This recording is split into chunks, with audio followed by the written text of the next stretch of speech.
Salam, selamat pagi dan salam sejahtera, serta selamat berakhir pekan bagi kita dimanapun Anda berada. Dan tidak lupa kami mau mengucapkan selamat menyambut Paskah 2026 dan juga selamat ulang tahun bagi Anda yang merayakan ulang tahun kelahiran dan juga ulang tahun pernikahan di tengah-tengah rumah tangga Anda saat ini. Kiranya Tuhan memberkati hidupmu dan rumah tanggamu. Kami juga selalu berdoa kepada Bapa di surga bagi Bapak, Ibu, Saudara-saudari yang masih terbaring lemah di tempat tidur baik di rumah sakit maupun di rumah Anda. Kiranya Tuhan menjawab doa-doa kita dan Anda sekalian diberikan kesembuhan untuk dapat kembali beraktivitas bagi pemirsa. Sebelum kita melakukan segala sesuatu aktivitas di hari pekan ini, mari kita mendengarkan firman Tuhan untuk kita saat ini yang diambil dari kitab Yohanes pasal 8 ayat 12 begini dikatakan.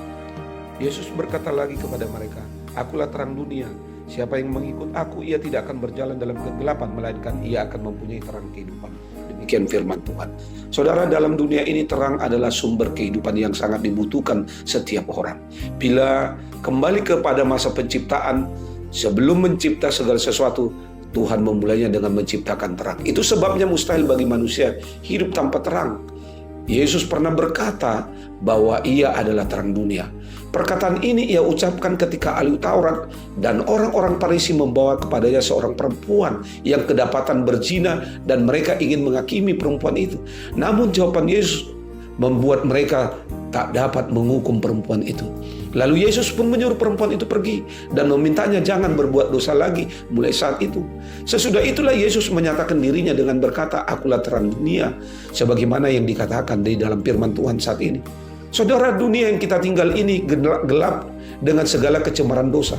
Kutukan dosa telah membuat kita hidup dalam kegelapan. Namun Yesus yang adalah terang telah datang ke dunia untuk menerangi kita semua yang hidup dalam kegelapan. Dengan satu tujuan, agar kita tidak lagi berjalan dalam kegelapan itu. Tanpa Kristus kita hanya akan berjalan dari kegelapan satu menuju kegelapan yang lain. Betapa besar kasih Tuhan itu kepada kita. Firman Allah menyatakan bahwa Kristus adalah satu-satunya yang tidak takluk pada maut. Dia bersemayam dalam terang yang tak terhampiri. Seorang pun tak pernah dapat melihat dan memang manusia tidak dapat melihat dia. Itu yang dikatakan dalam 1 Timotius 6 ayat 16. Ia yang dalam terangnya yang tak terhampiri rela datang untuk menghampiri kita yang penuh dengan dosa. Apakah kebenaran ini membuat kita rindu hidup dalam terangnya? Sadarkah Anda bahwa tanpa Kristus kita tidak akan dapat memiliki kehidupan? Jangan lagi bermain-main dengan dosa, sebab gelap tak pernah memiliki tempat di dalam Tuhan, karena Tuhan adalah terang adanya. Sebaliknya, seperti kata Paulus pada orang percaya di Efesus, agar kita hidup sebagai anak-anak terang, di mana kehidupan itu hanya berbuahkan kebaikan dan keadilan serta kebenaran.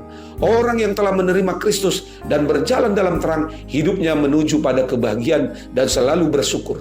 Sekalipun harus mengalami kesulitan, terang akan menguatkannya untuk tetap bertahan. Orang yang berjalan dalam terang akan memancarkan sinar kehidupan dan semangat yang baru karena dia mengetahui ke arah mana dia harus melangkah.